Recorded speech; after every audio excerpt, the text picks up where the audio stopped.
the Beast, Brian London. As you can see, I'm in my humble abode, and I apologize for the lighting situation. Yeah, I have no idea how to handle these videos. Maybe next year we'll have some professional production and better quality of video. But for now, you have a radio guy doing a video thing, and as you can tell, the face and the body meant for radio. In any event, what the hell just happened? Seriously.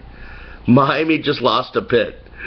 Miami just lost to the University. The same team that lost to Akron just beat the University of Miami.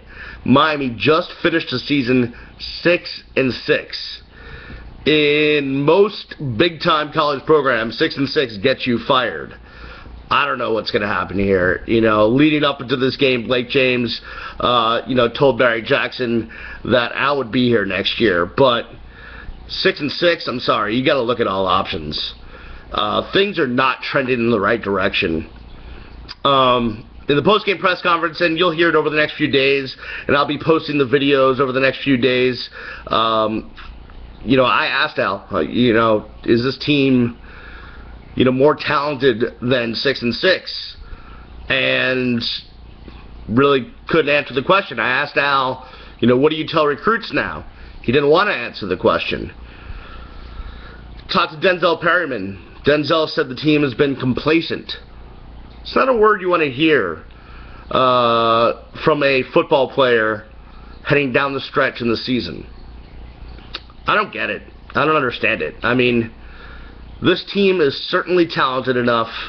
Maybe not in every area. I mean, certainly along the defensive line, there's still issues. I mean, how else does a team like Pittsburgh run for almost 250 yards on you? Certainly there's areas that need improvement. But this team is too talented. I mean, 10 guys on this team supposedly got, letters or whatever from the NFL saying, hey, you could be drafted.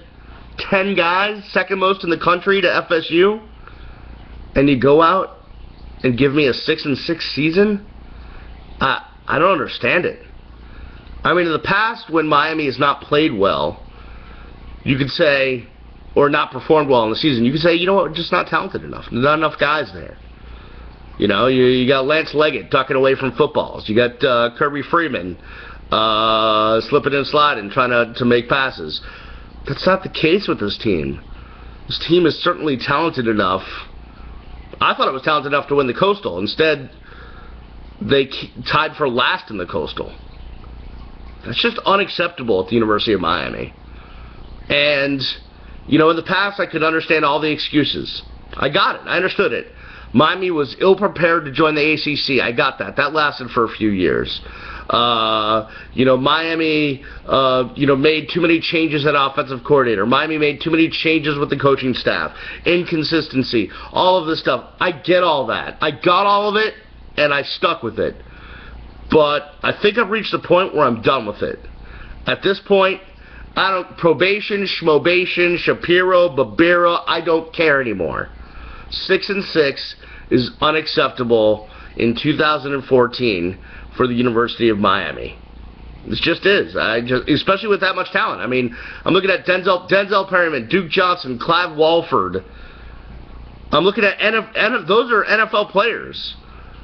I'm looking at, even though he's been hurt, Deion Bush, he's going to be an NFL player. Brad Kaya, probably going to be an NFL player. Philip Dorsett, NFL player. There's just a bunch of them at a bunch of different positions. And you bring home 6-6? I don't get. I'm trying not to look at this emotionally. I'm not trying to have some fan freak out. I'm trying to look at it logically. And logically, none of it makes sense. Other than this team is poorly coached. I don't know what else to say. I don't know where else to go. I can't figure it out. If someone else has another idea, let me know. But I cannot come up with something other than the coaching is not good for this team right now. I don't know if it's a head coach. I don't know if it's a court. I don't know what it is. But certainly 6-6 is not what this team should be doing. So there needs to be a plan to turn it around. Now, Blake wants to give Al one more year. That's his decision. That's his call. He's the athletic director, right? That's That's his call. I'm not necessarily sure that that's the right call, but that's the call.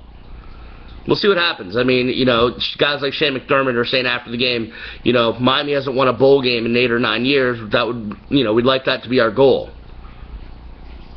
Fine, go out and win a bowl game. That would be great. That'd be, I would applaud that. But at this point, I really thought Miami would be playing for an ACC championship, not for merely, hey, we have 6 wins, we're going to try to win our bowl game.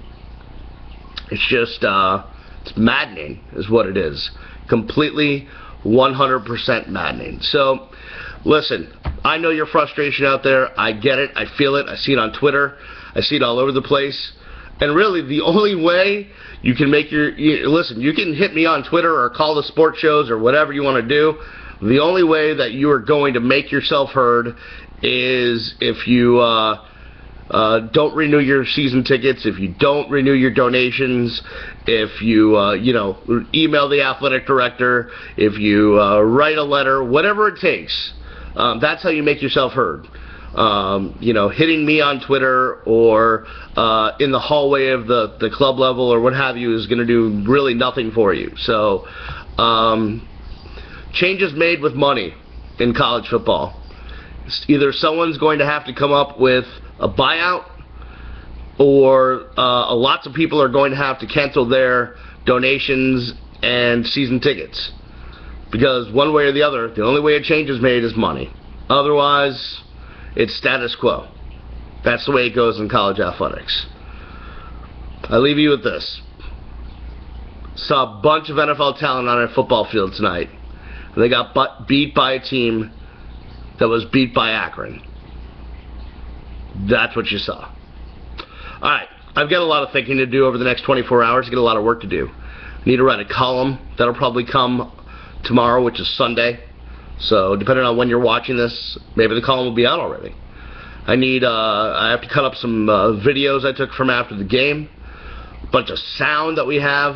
There's a lot of stuff to get to, but I want to get this video out before anything else. So, for everybody at my two stomping grounds at CaneInsider.com, and of course, you can hear me along with the crew on the Eric Reed Show, Eric, Leroy, myself, Jerron, Ethan, 1 to 3 on 104.3 FM. By the way, the ratings came in last week. Oh, kicking butt, taking names.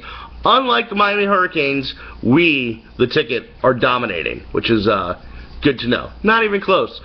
So, for all of my friends at CaneInsider.com and at the Ticket Miami, we will see you next time, and hopefully it's after a win, after a bowl game. Peace.